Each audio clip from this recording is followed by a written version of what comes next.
அன்பார்ந்த சகோதர சகோதரிகள், அல்ஹம்துலில்லாஹ் நிஅமதுஹு நஸ்தஈனுஹு வனஸ்தக்ஃபிருஹு வ நஊது பில்லாஹி மின் ஷுரூரி அன்ஃபுஸினா வ மின் ஸய்யிஆத்தி அஅமாலினா மன் யஹ்திஹில்லாஹு ஃபலா முضில்ல லஹு வ மன் யுضلل ஃபலா ஹாதிய லஹு அஷ்ஹது அல்லா இலாஹா இல்லல்லாஹ் வ அஷ்ஹது அன்ன முஹம்மதன் அப்துஹு வ ரசூலுஹு அம்மா பஅத்.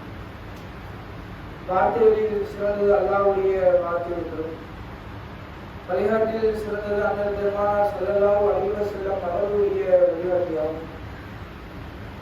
காரியங்களில் மிக மிக கெட்டது மார்க்கத்தின் பெயரால் புதிதாக உருவாக்கப்படுவதாகும். புதிதாக உருவாக்கப்படும் காரியங்கள் அனைத்தும் புதிதாகவும், ஒவ்வொரு புதிதாக்கும் வழிகேடாகவும், ஒவ்வொரு வழிகேடும் நாளை மறுமையிலே நம்மை நரகத்தில் கொண்டு போய் சேர்க்கும் என்று அல்லாஹ்வுடைய தூதருடைய எச்சரிக்கையை உங்களுக்கும் எனக்கும் எச்சரிக்கையாக என்னுடைய உரையை ஆரம்பிச்சு. அன்பார்ந்த சகோதர சகோதரிகள், எல்லாம் உள்ள ஏழு இறைவனின் அதிகாரிகள், அல்லாஹ்வுடைய மகத்தான பேரர்களால் கடமையான ஜும்மாவை நிறைவேற்றுவதற்காக நாம் எல்லாம் அமர்ந்திருக்கிறோம். இந்த ஜும்மாவில் உறுதியாக இருந்தால் அல்லாஹ்வின் உதவி நிச்சயம் என்ற தலைப்பு தேர்வு செய்யப்பட்டது. அல்லாஹ் ரப்பல் ஆலமீன் இந்த உலகத்துல ஏராளமான மனிதர்களை படைத்திருக்கிறார். எல்லா மனிதரையுமே இறைவன் படைத்து கொண்டது. உன்னை நான் படைத்தேன், உன்னை நான் கண்டிப்பாக சோதிப்பேன் என்றால் இறைவன். இந்த சோதனையை நீ எவ்வாறு இருக்கிறாய்? உறுதியா இருக்கிறியா அல்லது தரம் பிறண்டு செல்கிறாயா என்று பரிசோதனை செய்கிறார். இந்த உலகத்துல ஒவ்வொரு மனிதரும் ஒவ்வொரு விதமாக சோதிக்கப்படுகிறார். உதாரணத்திற்கு சொல்வதாக இருந்தால், கஷ்டத்துல ஒரு மனிதர் சோதிக்கப்படுறாரு, சிரமத்தில் சோதிக்கப்படுறாரு, பொருளாதார நெருக்கடியால் சோதிக்கப்படுறாரு, பழைய நிலங்களை சேதப்படுத்தி சோதிக்கப்படுறாரு. இப்படி நம்மை சுற்றி பார்த்தால் பல்வேறு ரீதியாக சோதிக்கப்படுகிறது. நம்மை எடுத்துக்கொண்டால் கூட இஸ்லாமியர்கள் ஒடுக்கப்பட்டவர்கள், அவர்கள் சிறுபான்மை என்று நம்மை நசுக்க பார்க்கிறார்கள். இப்படி நம் மீது பல சோதனைகள் இருக்கிறது. ஆனால் இந்த நேரத்துல நாம் எந்த நிலையில் இருக்கிறோம்? அல்லாஹ்வை சார்ந்து இருக்கிறோமா, இறைவன் மீது நம்பிக்கை வைத்து இருக்கிறோமா என்பதை நம்ம பரிசோதனை செஞ்சு பார்க்கணும். இன்னைக்கு உள்ள காலகட்டத்தை பொறுத்தளவுல இஸ்லாமியர்கள் பெரிதாக பாதிக்கப்படுகிறார்கள். கஷ்டத்தினால பாதிக்கப்படுறாங்க, பொருளாதார நெருக்கடியால் ஆட்சியாளர்கள் நசுக்கக்கூடிய ஒரு பாதிக்கப்படுறாங்க. இப்படி எண்ணற்ற பாதிப்புகளை இஸ்லாமியர்கள் கற்றுக்கொண்டிருக்கிறார்கள். ஏதோ ஒரு மாநிலத்தில் ஒரு சிறு குழந்தையை கற்பழிக்கிறான், கொலை செய்கிறான். இப்படி எண்ணற்ற ஒரு இஸ்லாமியர்களுக்கு சதி ஒன்று ஏற்பட்டு கொண்டிருக்கிறது. ஆனால் இந்த நேரத்துல நம்ம என்ன செய்யணும்? அல்லாஹ்வை சார்ந்து இருக்கிறோம். அல்லாஹ் பார்ப்பான், உனக்கு கஷ்டத்துக்கு மேல கஷ்டத்தை கொடுப்பான், சோதனையின் மைய புள்ளியை கொடுக்கிற வரைக்கும் எல்லா நபிமாரையும் இறைவன் சோதித்தார். அப்படிதான் நம்மையும் சோதித்து கொண்டு இருக்கிறார். அப்ப சோதனையின் மைய புள்ளியை கொடுக்கிற வரைக்கும் உன்னை நான் சோதிப்பேன் என்கிறான் இறைவன். கஷ்டத்தால சோதிப்பேன், கடனால சோதிப்பேன், சிரமத்தினால சோதிப்பேன், ஒருத்தவர் மரணித்து அவர் மூலமா நீ சோதிப்பேன், இப்படி பல உயிர்களை சேதப்பட்டியும் உன்னை சோதிப்பேன். அல்லாஹ் சொல்லும்போது கூட அத்தியாயம் 2 வசனம் 155 வசனத்துல அல்லாஹ் சொல்றான், உன்னை ஒரு அளவு அச்சத்தாலும் சோதிப்பேன், பசியால சோதிப்பேன், வலைநிலங்களை சேதப்படுத்தியும் சோதிப்பேன், செல்வத்தை குறித்து சோதிப்பேன், மரணத்தை நினைத்து சோதிப்பேன். இப்படி பல்வேறு சோதனைகள் நம்மை கொண்டு வந்து சேர்க்கிறது, நம்மை வந்து அடைகிறது. இந்த சோதனையில நான் அல்லாஹ்வை சார்ந்திருக்கிறேன். அல்லாஹ் பார்க்கலாம் சோதனையாளர்களுக்கு அல்லாஹ் சொல்றார், பொறுத்து கொள்வதற்கு நற்செய்தி கூறுகிறார்கள். இந்த வசனத்துல நமக்கு பெரிய ஒரு படிப்பினையே இருக்கு. கொரோனா காலகட்டம் என்பது நாம் எல்லாம் அறிந்திருக்கோம். அப்ப ஒரு நோயினால பயணம், ஓரளவு அச்சத்தால சோதிக்கப்பட்டோம். அப்படி அந்த கொரோனாவுடைய தாக்கம் என்பது நம்மளால தாங்க இயலாத ஒரு தாக்கம். இந்த கொரோனாவுடைய தாக்கம் அந்த கொரோனாவில சோதிக்கப்பட்டல, இதுல சொல்றதெல்லாம் அந்த நம்ம சோதிக்கப்பட்டது. ஒரு அளவு அச்சத்தால சோதித்தோம், நோய் வந்துடுமோ, நம்மை உயிரை கொண்டுருமோ என்று சோதித்தோம். இரண்டாவது பசியை கொண்டு சோதித்தோம். பக்கத்திலே கடல் இருக்கும், பக்கத்திலே சொந்தக்காரங்க வீடு இருக்கும். ஆனா எங்க இவன் வீட்டுல போய் நம்ம கேட்டா நமக்கு நோய் ஒட்டி இருக்குமோ, இதனால நம்ம கொல்லப்படுவோமோ, இறந்து விடுவோமோ என்று பயத்தால் இறைவன் சோதிச்சான். பசியை கொண்டு சோதிச்சான். செல்வங்களால் எவ்வளோ பொருளாதாரம் வைத்திருந்தவர்கள் கூட அந்த நேரத்துல கவர்மெண்ட் அணுகிறாங்க, எப்படியாவது இந்த நோய்க்கு நிவாரணம் தந்துருங்க, எப்படியாவது இந்த நோயிலிருந்து எங்களை பாதுகாத்துருங்க, இதுக்கு நான் எவ்வளவு லட்சம் வேணாலும் தரேன், எவ்வளவு கோடி வேணாலும் இறக்குறேன் அப்படின்னு சொல்லக்கூடிய அளவிற்கு அந்த பொருளாதாரம் அதிகமாக வைத்தவர் கூட கவர்மெண்ட்ல போய் கொடுத்தாங்க. கோடி கோடியா கொடுத்ததை நம்ம பார்க்கிறோம். அது மாத்திரம் இல்லாமல் நிறைய பேர் அந்த நேரத்துல மரணித்து இத்தனை உயிரில் போயிடுச்சு, எத்தனை பேர் மூத்தா போனாங்க. அப்படி மரணத்தினால நம்ம சோதிக்கப்பட்டோம், அதற்கு பிறகு பலன்களால் சோதிக்கப்பட்டோம். இதெல்லாம் சோதனையை தாண்டி அல்லாஹ் சொல்லக்கூடியது, இதெல்லாம் உனக்கு சோதனை வருண்டா, இப்படிதான் நீ சோதிக்கப்படுவாய், நீ என்ன செய், பொறுத்துக்கொள். பொறுத்து இருந்தா அல்லாஹ் என்ன செய்வான், சொர்க்கம் உனக்கு இருக்குதுங்கிற அல்லாஹ். பொறுத்துக் கொள்வதற்கு நற்செய்தி இருக்குது. என்ன நற்செய்தி? சொர்க்கம் இருக்குது என்கிறான் இறைவன். அப்புறம் ஒவ்வொரு சோதனையும் நம்ம இந்த சோதனை நம்மளை கஷ்டப்படுத்துவதற்கு, சிரமப்படுத்துவதற்கு அல்ல, நம்மை இந்த சோதனை பக்குவப்படுத்துவது. உதாரணத்துக்கு உங்களுக்கு சொல்வதாக இருந்தால், ஒருவரே எக்ஸாம் எழுதுறாரு, தினமும் பாஸ் ஆகிட்டே இருந்தார், தொடர்ந்து எல்லா அட்டம்ப்டையும் பாஸ். இவருக்கு ஒரு தடவை தோல்வி வந்தா இவருடைய மனநிலை இருக்கும், இப்படி தோற்றுட்டோங்க, இதுல நஷ்டம் அடைஞ்சிட்டோங்க, இந்த வழி எல்லாம் தாங்கல, என் ஃப்ரெண்ட்ஸ் முன்னாடி இப்படி நான் போயிருப்பேன், எல்லாத்துலயும் ஜெயிச்சதா, இப்போ ஒரு தோல்வி, இந்த இதை என்னால தாங்க, தற்கொலை செய்வதை பார்க்கணும். அப்ப எல்லா இதுலயுமே தோல்வி அடைந்தவன்கிட்ட நீங்க கேட்டு பாருங்க, அவன் ஒரு இதுல ஃபெயில் ஆகிருப்பான், ஒரு இதுல சோதிக்கப்பட்டிருப்பான், தினமும் சோதிக்கப்பட்டிருப்பான், ஒரு இதுல ஜெயிச்சாவோ அது பெரிய சந்தோஷம். இதை விட பெருசுலாம் பார்த்துட்டேன் பாருங்க, நிறைய பேர் அசிங்கப்படுத்துவாங்க, இதை விட இதெல்லாம் நான் பார்த்து வந்துட்டேன். அப்ப சோதனை என்பது ஒரு பரீட்சை காலமா இருக்கு, அதெல்லாம் உன்னை பக்குவப்படுத்துவதற்கான தவிர வேற எதுவுமே கிடையாது. இந்த சோதனை என்பது நம்ம பக்குவப்படுத்துவதற்கு தான். அப்ப எல்லா காலையும் நம்ம சோதிக்கப்படணும். இப்ப பொறுத்து இருந்த அல்லாஹ் என்ன செய்வோம், அல்லாஹ்வுடைய உதவி என்பது ரொம்ப சீக்கிரமா நம்ம நினைச்ச நேரத்துக்குலாம் வராது. எந்த நேரத்துல, இந்த நேரத்துல எனக்கு யாருமே உதவி செய்ய மாட்டாங்க, ஒரு கிட்னி ஃபெயிலியர் 10 லட்ச ரூபாய் தேவைப்படுது, இது எப்படி என் குடும்பத்துக்கு நான் கண்ணில் 10 லட்ச ரூபாய் இது வரைக்கும் பார்த்ததே கிடையாது, எனக்கு எப்படி பொருளாதாரம் நினைப்போம். ஆனா அல்லாஹ் நடத்தி காட்டுவான், நான் என்னால முடிஞ்ச நான் நடத்த வேண்டாம் அப்படிங்கிற அல்லாஹ். உனக்கு ஒரு நலவை உலகமே நாடினால் அந்த நலவை தடுக்க நினைச்சா என்னால் மட்டும்தான் தடுக்க முடியும். உலகமே உனக்கு கெட்டதை சூழ்ச்சியை செய்தாலும் அதை நான் நல்லதாக்குவது என் நேரத்துல தான் இருக்கிறேன். இப்ப இதை நம்ம சிந்தித்து பார்க்க வேண்டும். ஒவ்வொரு மனிதரும், ஒவ்வொரு நபிமார்களும் சோதிக்கப்பட்டார்கள். உதாரணத்துக்கு நீங்க பார்க்கலாம், ஐயூப் அலைஹிஸ்ஸலாம் நோயின் உச்சகட்டத்திற்கு செல்கிறார். அல்லாஹ் நோய்க்கு நிவாரணத்தை கொடுக்கிறார், சோதிக்கப்பட்டார்.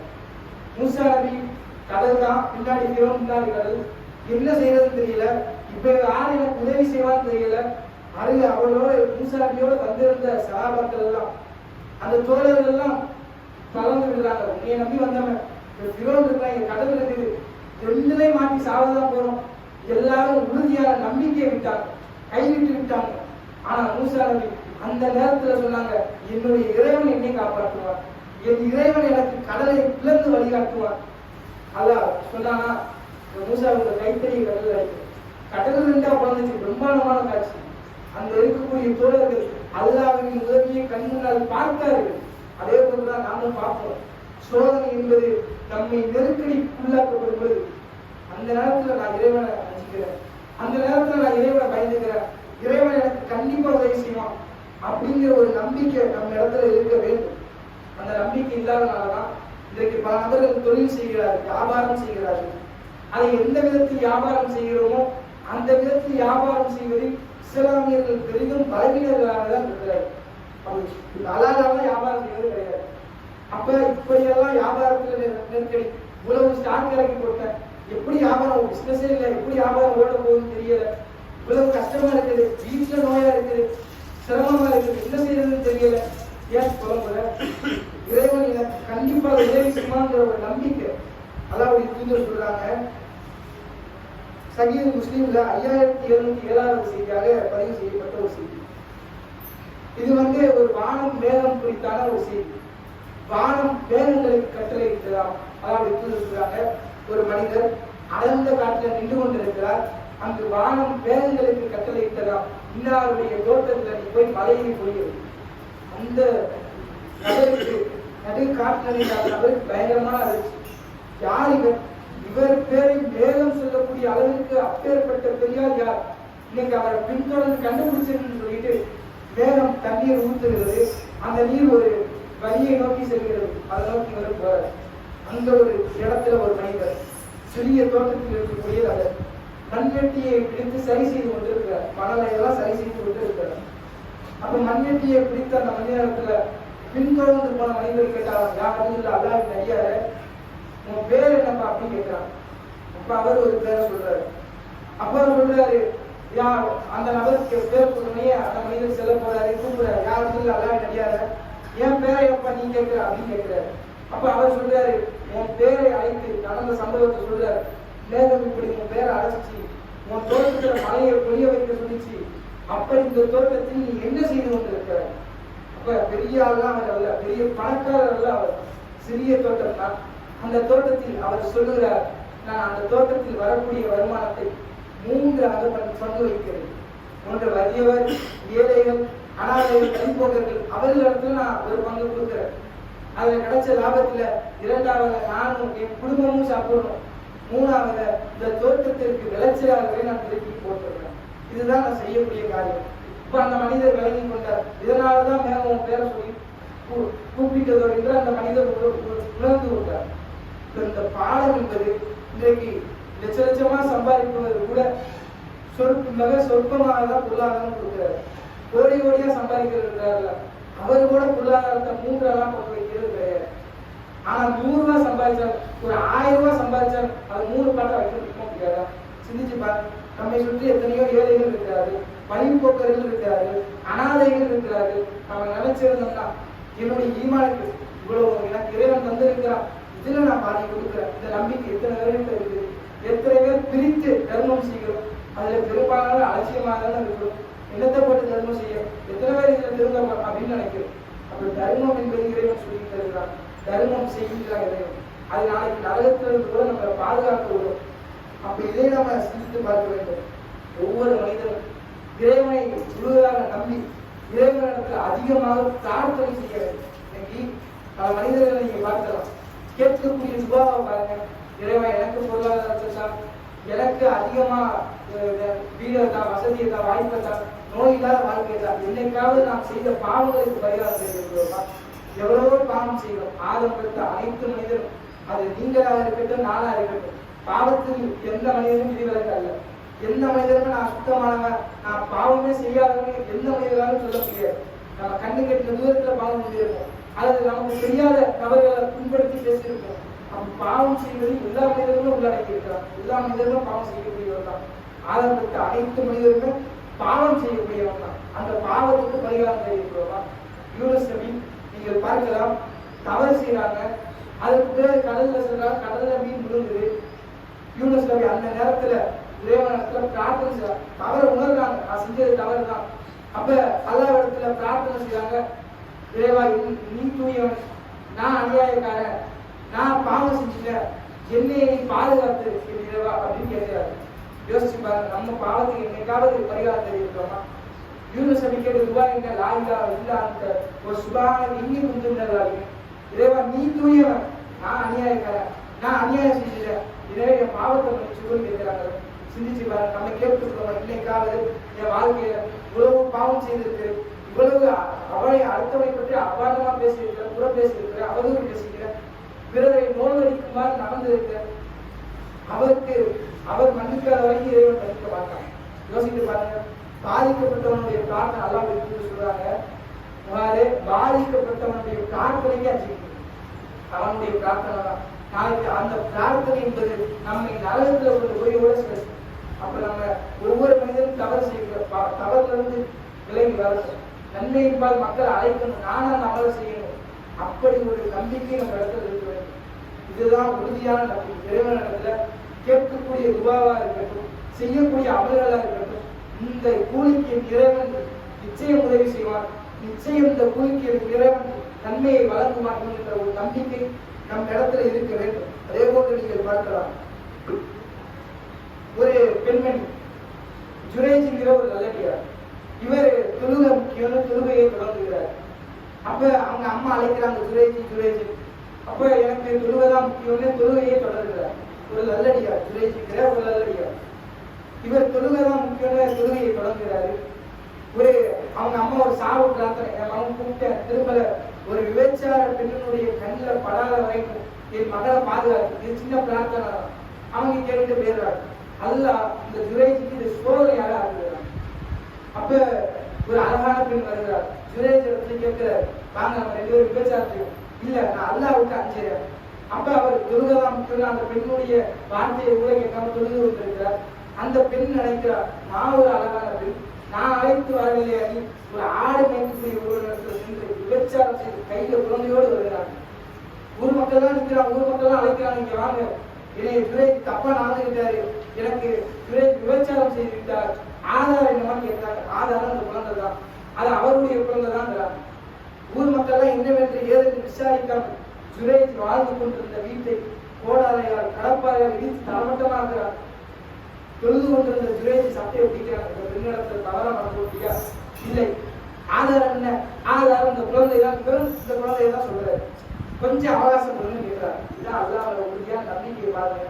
அல்லாஹ் மேல உறுதியான நம்பிக்கை வைத்தால் இறைவன் எப்பேற்பட்ட உதவி செய்கிறான் என்று பாருங்க. அந்த குழந்தை இருக்குது, அவர் சில அனுமதி கேட்கிறாங்க, போய் தொழுகிறாரு, 2 ரக்காத் தொழுகிறாரு, அல்லாஹ் உதவி செய்கிறாரு, ஒரு சல்லார் தொழுகிறாரு. தொழுது முடித்து விட்டு அந்த விவசாயியின் அருகிலே மடியிலே குழந்தை இருக்கிறது. குழந்தை தலையை தாழ்கிறார். குழந்தை இடத்துல கேட்கிறார், யார் தான் குழந்தாய் மண்ண பூக்க தகப்பனார் யார் எப்படி கேட்கிறார். கூடி இருக்கிற கூட்டமே பிரமித்து போனது, ஒரு குழந்தை எப்படி பேசும்? அப்ப என்று எதிர்பார்த்து கொண்டிருக்கக்கூடிய தருணத்துல குழந்தை பேசியது காலராய் அந்த ஆடு மேற்கக்கூடிய ஒருவன் தான் என்னுடைய தகப்பன் என்று குழந்தை பேசி எல்லாருக்கும் ஆச்சரியம். அந்த ஊர் மக்கள் எல்லாம் அந்த விவசாயத்துக்கு அடித்து துரத்துறாங்க, இடத்துல வர்றாங்க, மன்னிப்பு கேட்கிறாங்க. உனக்கு தங்கத்தால் வைரத்தால் வைடூரத்தால் வீடு கட்டி தருகிறோம் என்னவென்று கேள் என்று கேட்கிறாங்க. எந்த வீட்டை இடித்தீர்களோ, எந்த சங்களால் இடிக்கப்பட்டதோ அந்த சங்களாலே வீடு கட்டி கொடுத்து வைத்து கேட்கிறார். இதுதான் அல்லாஹ் மேல வைக்கக்கூடிய நம்பிக்கை. பொதுவா ஒரு குழந்தை பேசாது, ஆனா நீ அல்லாஹ் மேல வைக்கக்கூடிய நம்பிக்கை அல்லாஹ் மாற்றுவான். பொதுவா வானம் பேசாது, குழந்தை பேசாது. நாம் அல்லாஹ் மேல வைத்தால், உறுதியான நம்பிக்கை வைத்திருந்தோம் என்றால் அல்லாஹ் வெளிப்படுத்தியே தீருவான். யோசித்து பாருங்க, குழந்தை பேசுமா, வானம் பேசுமா? இறைவன் மீது நான் உறுதியாக சார்ந்திருக்கிறேன், என் இறைவன் என் கஷ்டத்தை நீக்குவான், என் சிரமத்தை நீக்குவான். உறுதியா இருந்தா அல்லாஹ் கண்டிப்பா நமக்கு உதவி செய்வான். இப்ராஹிம் நபி அவர்கள் ஏராளமான தியாகங்கள் செய்தவர். இப்ராஹிம் நபி நம்ம சொன்னாலே நமக்கெல்லாம் மீன் எங்க போவோம்? வில்லச்சி மாதம் வந்துட்டாலே இப்ராஹிம் நபி தானே. இப்ராஹிம் நபி தியாகம் தானே. அல்லாஹ் சொல்றான், இப்ராஹிம் நபி அவர்களை உரிமையை கொண்டாடுவதற்கு ஒருத்தவருக்கு தகுதி இருக்குன்னா, இப்ராஹிம் நபி அவர்களை ஒருத்தவர் தியாகத்தினால், இப்ராஹிம் நபியுடைய தியாகத்தினால் கொண்டாடுறதுக்கு யாருக்கு தகுதி இருக்கு? இப்ராஹிம் நபி அவர்கள் எல்லா பொறுப்பையும் அல்லாஹ் இடத்துல ஒப்படைச்சாங்க. இறைவன் எதாவது கேட்டாலும் அல்லாஹ் இடத்துல ஒப்படைச்சாங்க. கஷ்டம் அசிரமம் அல்லாஹ் இடத்துல ஒப்படைச்சாங்க. எல்லாத்துக்கும் அல்லாஹ் போதுமானவன் என்று இருந்தார். அவர்களுக்கு ஏராளமான சோதனை ஏற்பட்டது, ஏராளமான கஷ்டங்கள் ஏற்பட்டது. எல்லாத்தையும் சகிச்சுட்டு என் இறைவன் என்னை காப்பாற்றுவான், என் இறைவன் என்னை என்னை சொர்க்கத்துக்கு அனுப்புவான் என்கின்ற ஒரு நம்பிக்கை வைத்திருந்தான். நான் நம்பிக்கையாக தான் சொல்றேன். இப்ராஹிம் ஒரு கட்டத்துல இப்ராஹிமின் நெருப்புலத்துக்கு வீசுறார். எதற்காக? அவர் செய்த பிரச்சாரத்திற்காக. ஒரு கட்டத்துல தந்தையினால் நெருக்கடி, அவர் சத்தியத்தை சொல்லும்போது தந்தை அடிக்கிறாங்க, கோரியில கலவுக்கு அடிக்கலாம்னு கேட்டாங்க. அப்ப எப்பேற்பட்ட சிரமத்துக்கு மத்தியில இப்ராஹிம் அவர்கள் நான் ஏற்ற சத்தியத்தை என் சகோதரன் அறியணும், மக்களை நான் நேர்வழிப்படுத்தணும், சத்தியத்தை சொன்னாங்களா இல்லையா? பயந்தாங்களா? சத்தியத்தை எந்த இடத்தில் சொல்லணுமோ அந்த இடத்துல சொன்னாரு இப்ராஹிம் அவர்கள். அதனாலதான் நெருப்புல வீசப்படும் பொழுது அல்லாஹ் நெருப்பு சுத்தரிக்காமல் குளிர் ஊற்றுவதாக மாற்றினான். தூக்கி வீசப்படும் பொழுது நெருப்புல தூக்கி இப்ராஹிம் வீசப்படும் பொழுது அஸ்புன் அல்லாஹ் யாமலுக்கு பொறுப்பேற்பதற்கு அல்லாஹ் போதுமானவன் என்றார். நமக்கு நிச்சயம் அல்லாஹ் பொறுப்பேற்பான். நம்ம கஷ்டமா இருக்கு, சிரமமா இருக்கு, இப்ராஹிம் மட்டும்தான் அல்லாஹ் உதவி செய்வானா? சாமானிய மக்களுக்கு அல்லாஹ் உதவி செய்ய மாட்டானா? அல்லாஹ்விடத்துல நீ வைக்கக்கூடிய நம்பிக்கையை சரியாக வச்சிப்பார், கண்டிப்பா அல்லாஹ் உனக்கும் உதவி செய்வான். கஷ்டமா, கடனா, பிரச்சனையா, அது ஒரு பெரிய உயிரிழப்பா, இறைவன் கண்டிப்பா என்னை காப்பாற்றுவான், என்னை கண்டிப்பா இறைவன் நேர்வழிப்படுத்துவான், எந்த நபர்களுக்கு முன்னால் இழிவுபடுத்த மாட்டான். இறைவன் மீது அப்படி ஒரு உறுதியான நம்பிக்கை நம்ம இடத்துல இருக்க வேண்டும். இந்த நம்பிக்கை நம்ம இடத்துல இருந்தா நம்ம கண்டிப்பா சொல்லலாம். அல்லாஹ் சொல்றா, கடைசி தரத்தில் இருக்கக்கூடியவர்களுக்கு சொர்க்கத்தை வழங்குறாங்க. கடுகளவு ஈமான் இருக்கிறவர்களுக்கு நான் சொர்க்கத்தை வழங்குறேங்கிறான். நம்ம ஈமானா? கடுகளவு ஈமான் நம்ம இடத்துல இருக்குதா? அதுக்கு பக்கத்துல ஒரு ஈமான் சிந்திச்சு பார்க்கணும். சொல்ல முடியுமா? எனக்கு கடுகளவு ஈமான் இருக்கிறது. என்ன ஈமான்? நம்ம ஈமான் தரத்தில் இருக்குமா? சிந்திச்சு பாருங்க. அப்ப அந்த ஈமான் அல்லாஹ்வின் மீது உளமாற நம்பிக்கை வைப்பது, இறைவனை உளமாற சார்ந்து இருப்பது. எந்த கஷ்டம் சோதனை வந்தாலும் என் இறைவன் சொன்னால் அது கண்டிப்பாக நடக்கும் என்கின்ற ஒரு நம்பிக்கை நம் இடத்துல இருக்க வேண்டும். அதே போன்று நீங்கள் பார்க்கலாம், இந்த ஜிம்மாவுல நம்ம ஏராளமான பாவங்கள் செய்திருக்கோம். இந்த ஜிம்மா தொழுகையில அந்தேகாத்திற்குள்ள இமாம் ஒரு சில ஓதி முடித்ததற்கு பிறகு ஒரு சில இடைவெளி இருக்கலாம். அந்த நேரத்தில் அல்லாஹ் சொல்றான், அந்த நேரத்துல யார் அந்த நேரத்துல என்ன கேட்டாலும் நான் கொடுக்குறேன்னு தான் இறைவன்.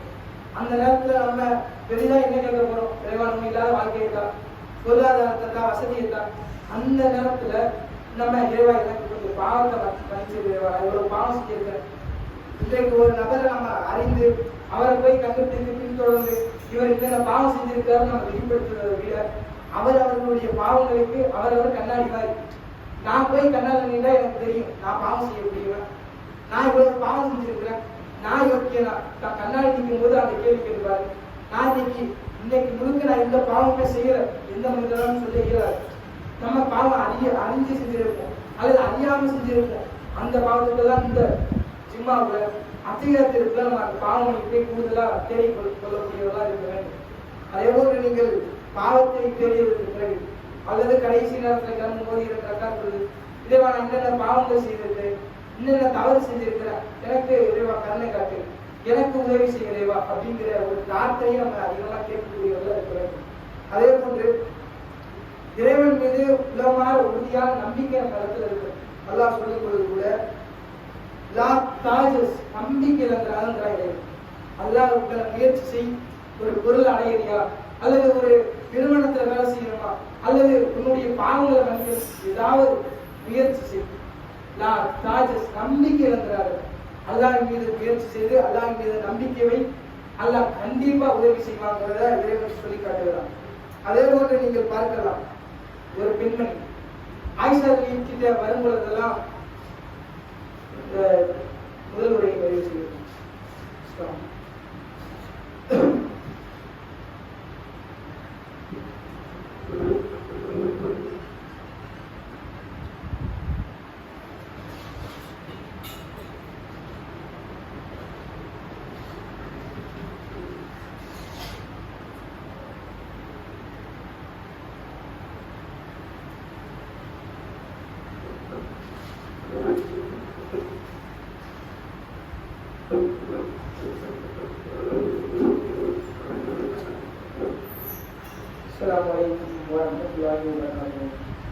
அன்பார்ந்த சகோதர சகோதரிகள், எல்லாம் உள்ள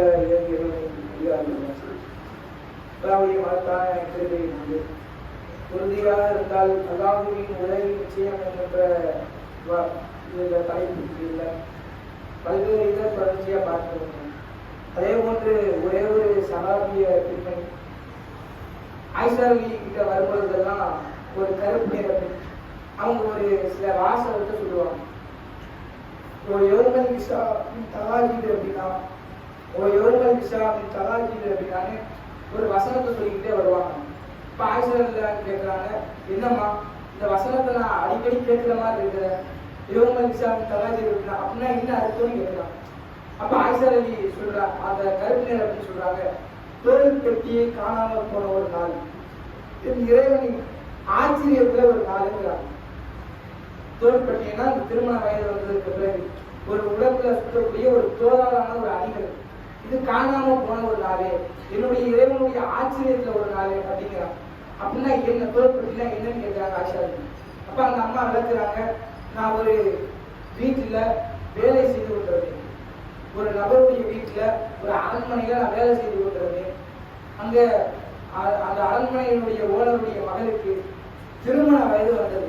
அவங்களுக்கு ஒரு தோழான ஒரு அணிகள் வீட்டுல ஒரு யாருமே இல்லை, அவங்க எல்லாம் அவங்க பெண்ணுக்காக சொல்வதற்காக சென்று விட்டார்கள். வீட்டுல நானும் அந்த பெண்ணும் மட்டும்தான். இந்த நேரத்துல அந்த பெண் ஒரு நாள் குளிக்க செல்றாங்க. அப்ப அந்த தோல் பெட்டி கீழே விழுகிறது. மேல இருந்து ஒரு பருந்து ஒன்று பார்க்கிறது. அது ஒரு இறைச்சி துண்டு உணவு என்று நினைத்து அதை வாயிலை கட்டி பறந்து சென்று விட்டது. அந்த பெண்மணி குளித்துவிட்டு வராங்க.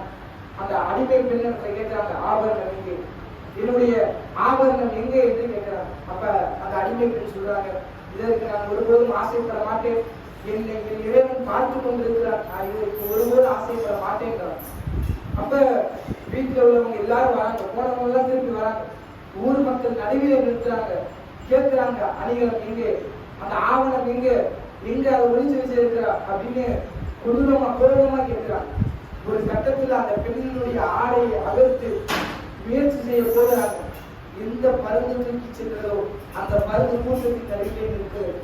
அந்த ஆடையை தூக்கி கீழே போடுகிறது. கூட்டத்தின் மக்கள் எல்லாருமே அதிர்ந்து போறாங்க, என்ன இது, ஒரு பருந்து கொண்டு போனது திரும்பி வருமா, வராது.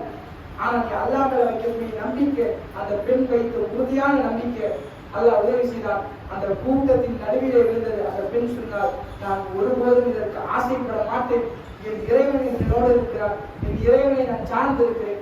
இந்த உறுதி என்பது நமக்கு பெரும்பாலான இடத்துல கிடையாது. ஒருத்தர் நெருங்கிய ஒருத்தர் மறந்துட்டாரா அப்படியே தளர்ந்து போறோம். ஒருத்தர் அதை பொருளாதாரத்துக்கு கஷ்டமாயிடுச்சா தளர்ந்து போறோம். அல்லது வாழ்க்கையில ஏதாவது ஒரு பிரச்சனையா இவ்வளவுதான் பாய் மனசு உடஞ்சி பேசுவார் டாக்டர். ஆனா அந்த பெண் மனசு உடஞ்சி போகக்கூடிய அந்த நேரத்துல கூட என் இறைவன் உதவி செய்வான்கிற ஒரு நம்பிக்கை இருந்தது. அந்த நம்பிக்கையின் வெளிப்பாடுதான் இறைவன் தோற்றத்திலே கொண்டு வந்து நிறுத்தினான். அந்த பெண் தூய்மையாளர் தான் என்று யோசித்து பாருங்கள். பருந்து அல்லது வானங்கள் மேகங்கள் அல்லது ஒரு குழந்தை இதெல்லாம் பேசுமா, நம்ம எதிர்பார்க்க மாட்டோம், எதுவுமே நடக்க மாட்டோம். ஆனா அல்லாஹ் நம்பிக்கை, அல்லாஹ் நடத்தியே காட்டுவோம். இது அல்லாஹ்வுடைய வாசம், அல்லாஹ்வுடைய சவால். யோசித்து பாருங்க. நீ இடையில கூட ஒரு சம்பவம், ஒருவர் ஹஜ்ஜிக்கு செல்லணும்னு ஆசைப்படுறாரு.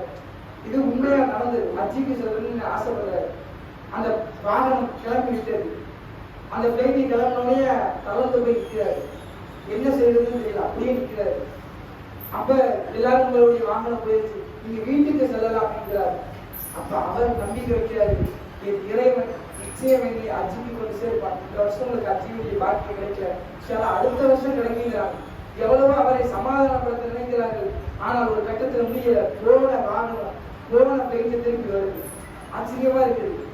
போன பிளைட்டு ஏதோ ஒரு இன்ஜின்ல ஏதோ ஒரு கோளாறுன்னு சொல்லிட்டு திருப்பி வருகிறது. திருப்பி நிற்கிது அந்த பைலட். இப்பொழுதும் ஆட்கள் இருக்கிறாங்க, ஏற்ற மாட்டேன். திருப்பி அது சரி செய்யப்பட்டு திருப்பி பறக்கிறது. திருப்பி கோளாறு ஏற்படுது, திரும்பியும் வருது. அப்ப அந்த நபர், இந்த மனிதரை நான் ஏற்றாமல் செல்ல மாட்டேன் என்கிறார். அந்த பைலட் இந்த நபரை செல்லாமல் வண்டி கிளம்பாரு அப்படிங்கிறார். இந்த நபர் அதற்கு பிறகு அச்சிக்கு செல்கிறார். யோசிப்பார், பொறுத்து இருந்தார் அல்லாஹ் காண்கிறது கூடிய சீக்கிரம்.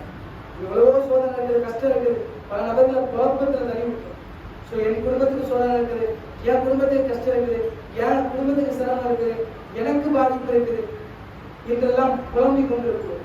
அல்லாஹ் மீது உறுதியான நம்பிக்கை வச்சா, அல்லாஹ் மேல நம்பிக்கை உறுதியாக இருந்தால் நிச்சயம் அல்லாஹ் நமக்கு உதவி செய்வான் என்கிற நம்பிக்கை நம் இடத்துல இருக்க வேண்டும்.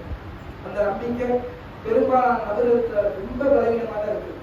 சோதனை வருதா, கஷ்டம் வருதா, சிரமம் வருதா, எதையுமே தாங்க முடியலையா, அந்த நேரத்துல நான் அல்லாஹ்வை சார்ந்து அல்லாஹ் எனக்கு என்ன செய்யலாம், அல்லாஹ் எனக்கு உதவி செய்வாங்கிற ஒரு நம்பிக்கை நம்ம இடத்துல அதிகமா இருக்க வேண்டும். இதான் உறுதியான நம்பிக்கை.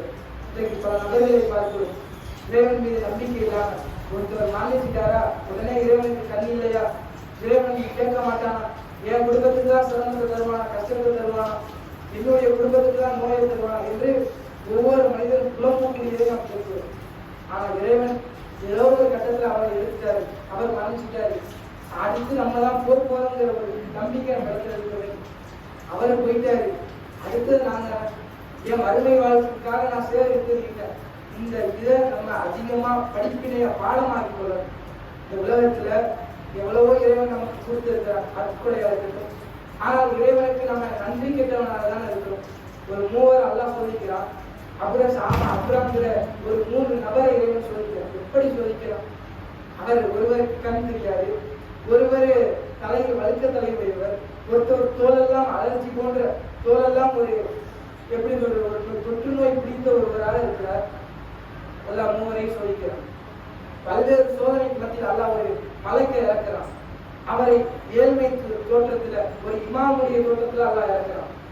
அந்த மனிதர் போய் கேட்கிறாரு, ஃபர்ஸ்ட் அந்த தோல் சிறங்கா இருக்கக்கூடிய மனிதர்கள் போய் கேட்கிறாங்க, இந்த உலகத்துல எனக்கு மிகவும் பிடித்தது, இந்த உலக மக்கள் எல்லாம் என்ன நெருக்கிறாங்க, என்னுடைய தோலினுடைய நிலை இப்படி இருக்கிறனால அந்த சரிசையை கேட்கிறேன். அவர் அல்லாஹ்விடத்துல பிரார்த்தனை செய்து அந்த தோலை தடவி கொடுக்கிறார். தோல் சரியாக ஆகிறது. அடுத்தது கண்ணு தெரியாத ஒரு இடத்துல செல்கிறார். அவர் இடத்துல கேட்கிறாரு, இந்த உலகத்துல உங்களுக்கு மிகவும் பிடித்தது, நான் அந்த உலகத்தை வரைக்கும் என்னால் பார்த்தது கிடையாது, இந்த உலகத்தை பார்க்கக்கூடிய பாக்கியம் இருக்கு. அல்லாஹ்விடத்துல அந்த மலைக்குழுவை தேடுறாரு. அல்லாஹ் கண் பார்வையை கொடுக்கிறான். 3வது ஒரு மனிதர் தலையில் முடி இல்லாதவர். அவர் சொல்ற அந்த முடியினால நீங்க நிறைய பேர் கிண்டல் பண்றாங்க, கேலி பண்றாங்க, இந்த சொட்ட தலை கரெக்டா இருக்கணும், ஒரு ஸ்டைலா இருக்கணும் அப்படிங்கிறத கேட்கிற முடி வரணும். அப்ப அவர் தலையை காயத்துக்கு அல்லாஹ்விடத்துல பிரார்த்தனை செய்யறாங்க. அவருக்கு நல்ல முடி வளருது. அப்ப உங்களுக்கு இந்த உலகத்திலேயே பிடித்த செல்வம் எது என்று கேட்கிறார். ஒருவருக்கு ஒட்டகம் என்கிறார், ஒருவர் எனக்கு மாடுதான் இந்த உலகத்துல பெரிய செல்வம், எனக்கு பிடித்த செல்வம் என்கிறார். ஒரு நபர் இடத்துல அந்த கண் பார்வை தெரியாத நபர் அவர் சொல்றாரு, எனக்கு ஆடுதான் இந்த உலகத்திலே பிடித்தமான ஒன்று. ஆடு குட்டியை கேட்கிறாரு. எல்லாம் கருவு வைத்து குழந்தை வைத்திருக்கக்கூடிய மாடு, ஆடு, ஒட்டகம் இது போன்ற இதை நல்லா பரிசாக வழங்குகிறார். இவரெல்லாம் ஒரு காலகட்டத்துல பெரிய பணக்காரனா மாறுறாங்க, பெரிய செல்வந்தரா மாறுறாரு. அல்ல இப்ப சோதிக்கிறான், சோதிச்சு பார்க்கிறான் எப்படி இருக்குது மனிதனுடைய நிலை. கஷ்டம் அந்த வலிமை தர இடத்துல போய் கேட்கிறாங்க, இந்த உலகத்துல நான் ரொம்ப ஒரு அல்லாஹ் ஒரு மலைக்க ஏழ்மை தோற்றத்துல ஆக்குறான், ஒரு ஏழையா ஆக்குறான். அவர் போய் கேட்கிறாரு, எனக்கு இந்த எனக்கு ஒரே ஒரு உங்களுடைய ஒட்டகத்திலிருந்து ஒரே ஒரு ஒட்டகத்தை வந்து அல்லாஹ்வுக்காக தாங்க, நான் கொண்டு போய் நான் எனக்கு ஊருக்கு போய் சேர்ந்துடுறேன் அப்படின்னு கேட்கிறாரு. அப்ப அந்த மனிதர் சொல்றாரு, இந்த செல்வம் நான் கொடுக்க முடியாது, எனக்கு டைம் இல்லை, உனக்கு பேச நேரம் இல்லைன்னு தவிர்த்துறாரு. அப்ப அந்த மனிதர் சொல்றாரு, அல்லாஹ் தானே உனக்கு இதை கொடுத்தான், நீ தொழுநோயாளியாக தான் இருந்தான், தலையில முடியலாதான் இருந்தான், அல்லாஹ் தானே உனக்கு இந்த தோட்டத்தை தந்தான், இப்போது அழகாக இருக்கிறாய், அல்லாஹ் தானே இந்த செல்வத்தை இல்ல, இது என் பரம்பரையா நான் சேர்த்து சொத்தி என்கிறார். ஒட்டகத்தை தர முடியாது போங்க அப்படிங்கிறார். அடுத்தது மாடு மேய்க்கக்கூடிய ஒரு இடத்துல போய் கேட்கிறாரு, இந்த மாதிரி மாடு தாங்க அப்படின்னு கேட்கிறாரு. இந்த மாதிரி நான் எந்த வழியில வந்தேனோ அந்த வழியில் செல்வதற்கு உங்களுடைய வாகனத்துல ஒன்று தாங்கன்னு கேட்கிறாரு. இப்ப அவர் மறுக்கிறார், நான் வர மாட்டேன், எனக்கு வேலை அதிகமா இருக்குது, என்னை விட்டு நீ சென்றுன்னு சொல்றாரு. அப்புறம் சொல்றாரு, அல்லாஹ் உனக்கு இந்த தலையை முடியை சரி செய்து கொடுத்தா, இப்படிதான் இந்த உலகத்துல இருந்தா, நீ ஏழ்மையா தானே இருந்தா, அல்லாஹ் வந்து பேரால் கொடுக்க மாட்டேன். 3வது ஒருவர் அந்த கண் பார்வை தெரியாதவர் ஆமாங்கிற ஒரு மனிதர் கேட்கிறார். இந்த மாதிரி எனக்கு நான் வரும் வழியில என்னுடைய பொருளாதாரத்து செல்வங்கள்லாம் குறைந்துவிட்டது, உன்னுடைய ஆற்றுல இருந்து ஏதாவது ஒன்று இருக்கா, நான் என் ஊருக்கு போயிட்டு நான் வந்து. அப்ப அவர் சொல்றாரு, இல்ல நான் அந்த ஆற்றுல எந்த ஆள் உனக்கு வேணுமோ அந்த ஆளை நீ எடுத்து செல் அப்படிங்கிறார். அப்ப இதுதான் அல்லாஹ்வுடைய நம்பிக்கை. அல்லாஹ் எவ்வளவோ பொருளாதாரத்தை கொடுத்தோம், எவ்வளவோ வசதி வாய்ப்பை கொடுத்தோம், பத்தரை பல மனிதர்களிடத்துல நீங்க பார்க்கலாம், பொருளாதாரம் இருக்கும், செல்வம் இருக்கும். ஆனாலும் பொருளாதாரத்தை, செல்வத்தை, பதவியை இறைவா எனக்கு அதிகம் தான் கேட்பவர்கள் நமக்கு அதிகம். அல்லாஹ் சொல்கிறான், இந்த உலகத்துல ஒன்று அதிகமா கேட்பா, என்னத்தை அதிகமா கேளுங்கிறான். ஒன்றை நீ அதிகமா கேளு, உன் மரணம் வரைக்கும் நீ அதிகமா கேளு. அது என்ன? ஒரு ரப்பி செய்திருப்பா. கல்வி அறிவு அதிகமா பெற்றுப்போம், கல்வி அறிவு அதிகமா கேளுங்கிறான்.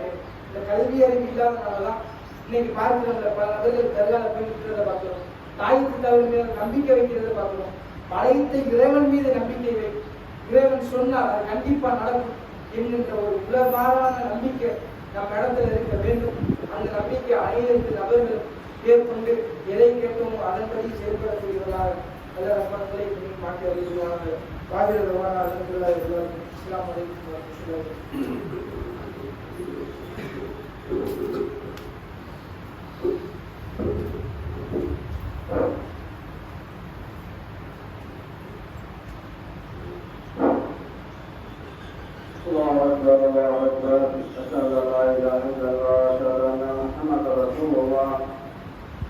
حي على الصلاة حي على الفلاح قد قامت الصلاة قد قامت الصلاة الله أكبر الله أكبر لا إله إلا الله.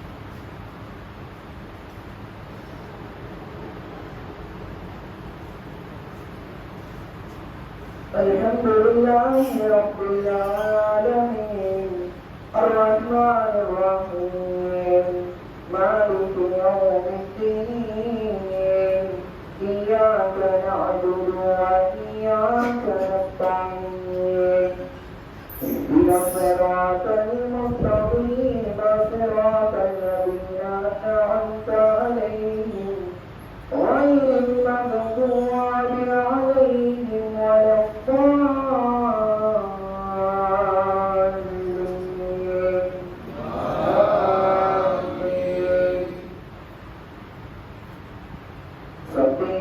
ربك الأعلى الذي خلق فسوى والذي قدر فهدى والذي أخرج المرعى فجعله غثاء أحوى سنقرئك فلا تنسى إلا ما شاء الله إنه يعلم الجهر وما ونيسرك لليسرى فذكر إن نفعت الذكرى سيذكر من يخشى ويتجنبها الأشقى الذي يصلى النار الكبرى ثم لا يموت فيها ولا يحيا قد أفلح من تزكى وذكر اسم ربه فصلى بل تؤثرون الحياة الدنيا والآخرة خير وأبقى إن هذا لفي الصحف الأولى صحف إبراهيم وموسى. الله أكبر.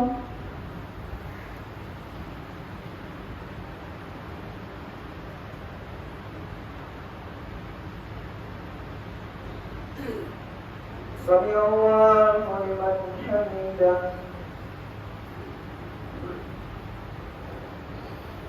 الله أكبر.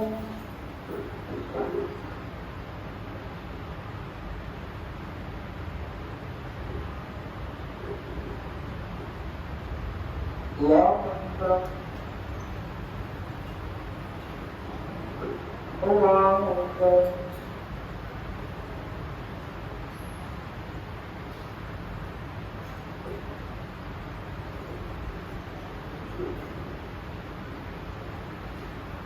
الله أكبر.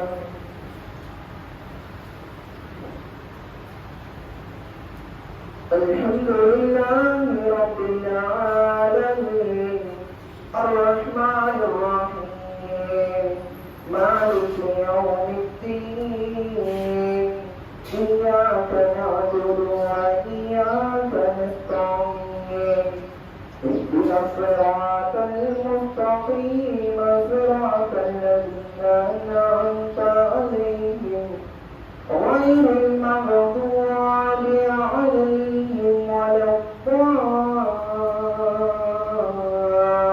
الضالين آمين.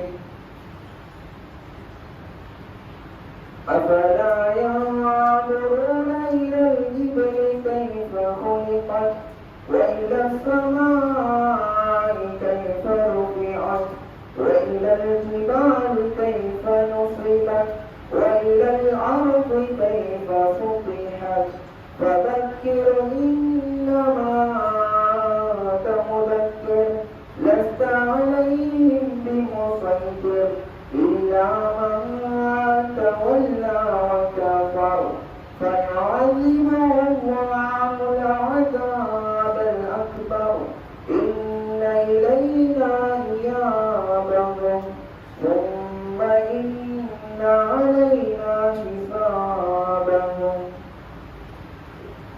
الله أكبر.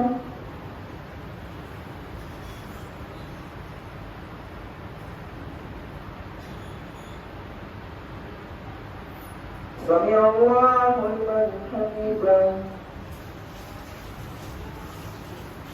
الله أكبر.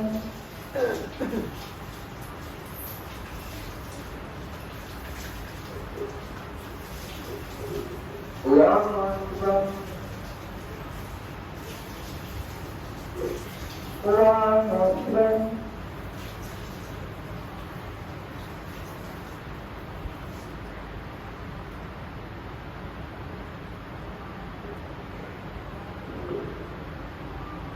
الله أكبر.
السلام عليكم ورحمة الله.